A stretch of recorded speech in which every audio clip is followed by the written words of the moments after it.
గారు గోళ్లు పుచ్చిపోయే సమస్య నివారణకు ఆయుర్వేద ఔషధం ఏ విధంగా తయారు చేసుకోవాలో వివరిస్తారండి? గోళ్లు పుచ్చిపోవడానికి ప్రధానంగా శరీరంలో ఇతర రోగాలు కారణమవుతాయి కాబట్టి ముందు ఆ రోగాల్ని తగిన వైద్యుల పర్యవేక్షణలో తగిన ఔషధాలతో చికిత్స చేసుకోవాలి.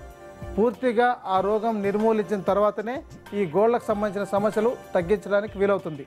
అలాగే ఒక్కొక్కసారి ఆహారం విషతుల్యమైతే అలాంటి పరిస్థితుల్లో గోళ్లు పుచ్చిపోవడం, విరిగిపోతుండడం ఇలాంటి సమస్య కూడా వస్తుంటుంది. కాబట్టి ఆహారం ఏదైనా విషతుల్యమవుతుందా, ఆహారాలు సక్రమైనవేనా అనేది ఇవన్నీ గమనించుకొని ఉపయోగించుకోవాలి.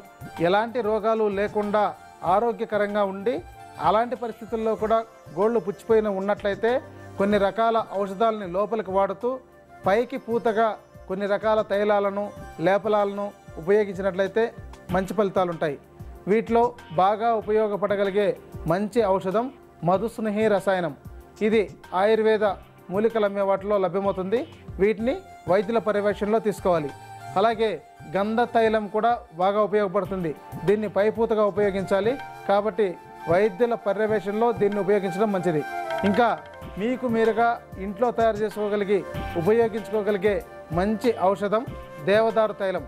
అంటే దేవదారు చెక్కతో ఈ యొక్క తైలాన్ని తయారు చేసుకుని ఉపయోగించుకోవాలి. ఇక్కడ కావలసిన ప్రధానమైన మూలికల్లో దేవదారు చెక్క 100 గ్రాములు,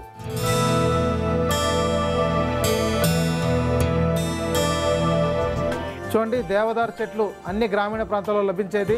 లేని పక్షంలో ఆయుర్వేద మూలికలు అమ్మే దుకాణాల్లో కూడా ఈ దేవదారు చెక్క లభిస్తుంది.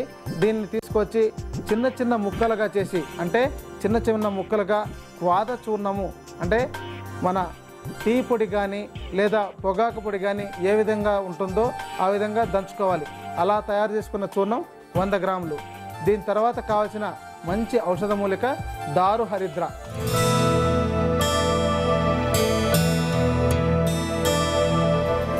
మాని పసుపు, దీని పేరే దారు హరిద్ర అంటారు. ఇది మార్కెట్లో లభిస్తుంది. గ్రామీణ ప్రాంతాల్లో దొరికే వాళ్ళు దీన్ని సేకరించుకుని ఉపయోగించుకోవచ్చు.